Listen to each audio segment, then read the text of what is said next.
painless, right? That was painless. Was it okay? It was awesome. Yeah, so as a public health director, I'm in charge of all functions within the health department. I report directly to the Board of Health, which is an elected board. And duties include administrative duties, overseeing the staff, making sure programs are running smoothly. But also because we are a smaller department, I do get to go out to the field and do some inspections, follow up on complaints, overall making sure that programs run smoothly.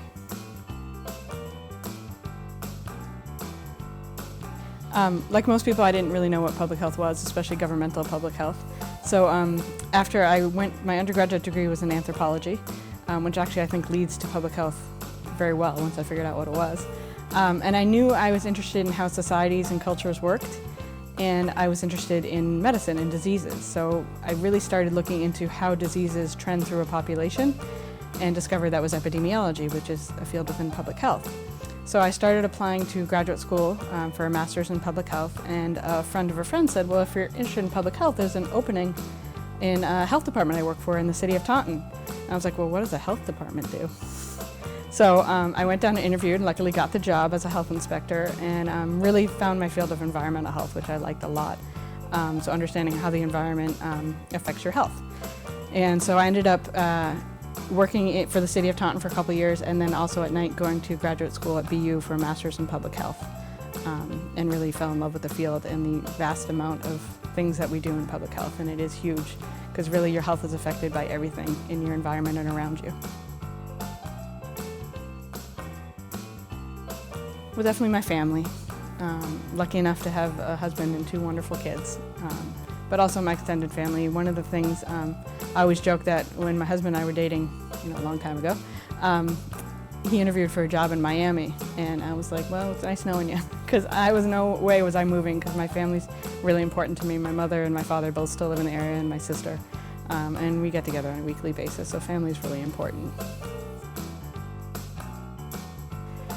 So I do like to get out of the office and get out into the community, and I notice when I don't, it affects my ability to do my job. I mean, I need to go out there, I need to see what's going on, the development, what's happening, neighborhoods, communities, that's an important part. So I'm going to be at town activities as much as we can. We like to get the face of the health department, and also one of the large initiatives we had is with Impact Nord and the Drug Free Communities grant. So getting out to the community and getting that information out of what the organization is important. So we try to collaborate and partner with our other town agencies to get out in front of the public as much as possible, whether it be Norwood Day or Concerts on the Common. We really want to get out there and meet people and get them engaged in the work that we're doing. Yeah, I mean, I'd have to say, the birth of my children and family. I mean, not to be cliche-ish, but the family is really the backbone of who I am. So many moments with them probably would sum up the best day of my life. Although I think there's a lot more ahead too that I look forward to.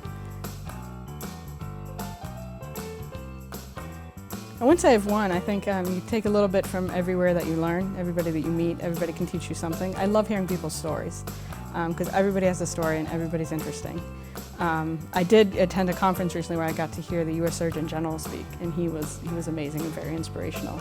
And he said something, and I'm not going to quote him correctly, but it said something along the lines of, you need to sort of be disruptive and sometimes stir things up in order to make progress and to really face the public health challenges that we have nationally, locally, on the whole spectrum. You kind of have to push it sometimes because it's not always easy. So causing a disruption might actually be a good sign that you're really doing something that's worth it. My first job when I was 13 was working in what it was then Boston Market. Oh, Boston Chicken. It was Boston Chicken, and it's Boston Market now. I didn't learn anything about food safety, but I learned how to manage money, which is why I think my parents made me get a job at that young age. And I learned you got to have fun at work too. It was a fun job, and we worked with all different ages, all different walks of life in that job. But I learned a work ethic that you got to work hard, and it's nice to get that paycheck for the value of the work you do. Work-wise, I think Nord's in a great place right now, and I'm really looking forward to where we're going. I think a lot of some of the initiatives that I've wanted to do for a long time are on the cusp of happening, and I'm excited about that. I think Norwood's ready for a change and to make progress. And a lot of the things that were difficult to talk about, whether we're talking about substance use or mental health, are really now at the forefront of a lot of people's conversations. So I'm excited about that. I'm excited about where we can go with it as a health department. Pink Floyd. The Usual Suspects. I'd have to say field hockey because I played that in college.